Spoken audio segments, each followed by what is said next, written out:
Welcome back to The Hill. President Biden arriving in India earlier this morning ahead of this weekend's G20 Summit. His international trip comes as the president faces a possible strike from workers of the big three automakers back here at home. And there are far-reaching economic ripple effects if a deal is not in place 6 days from now, next Thursday.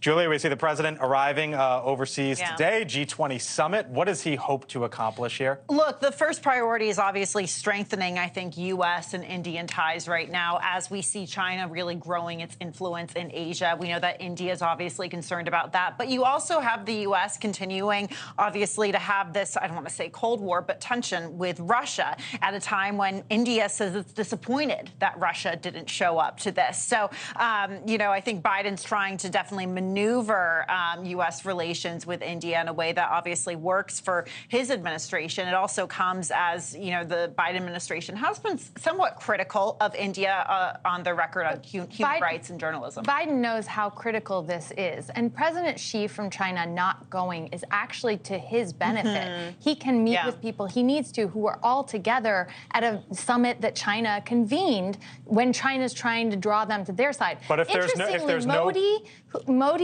of course, the Prime Minister of India, he's in a little bit of a back and forth with President Xi because he has cut off Chinese ability to invest in India. And so, as I understand, there's a falling out there, and Biden has an opportunity to go No in. Putin, no Xi. You're talking about probably two of the biggest individuals that it relates to the president. Why go? For the exact reason that Johanna just mentioned. Okay. Absolutely go to this because it's a chance to have that sit down with Modi without Xi and Putin there. It's 1.5 billion people. It's an important part of the Quad, the new arrangements that we're trying to build in Asia to sort of counter Chinese influence. I think you have to go. I hope it's successful. I think the Chinese and the Russians not going sends a very strong message, but also creates a good opportunity. So, Bob, President Biden there, he comes back in a few days, Monday, Tuesday, I think, right? Somewhere in there. UAW. Yeah. This is a big deal. It's not settled. Yeah. T-minus 1 week. The president has been front and center in this, or at least inserted himself in this. I guess he'd be making calls on this while he's over there. Like, what's his game plan here the next 6 weeks or so? Because the administration, is right in the middle of this. They're in the middle of this. This is a big storm that's coming. It's smart that he's going to India. That's very important. At the same time, you got to juggle when you're president.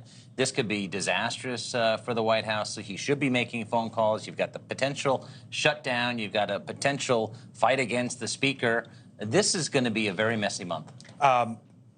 Pennsylvania, Ohio, Michigan. I mean, this is like the core for him, and that's at the heart of the UAW potential strike here. And it also comes at a time when he has very poor poll numbers. We all saw that CNN poll showing that a plurality, I think maybe it was a majority of Democratic and Democratic-leaning respondents polled said they didn't think he would be, they wanted him to be the nominee. That's huge. Scott Bolden on this program earlier this week with Mick and I said that there wasn't going to be a strike. I would not be so sure. My wife went to go get her brakes fixed on her Dodge today and was told it's a 6 to 9 month wait for the part. For the part on brakes? Part, likely or possibly because people have been hoarding now, expecting that there's going to be some side of a strike. If the most pro-union president in history, which is what he says this week, ends up sleepwalking into a huge union strike, it can be really, really bad for him. Do you think that's what happens here? Like, anybody have a gut feeling on? They have, I mean, let's be clear, they just have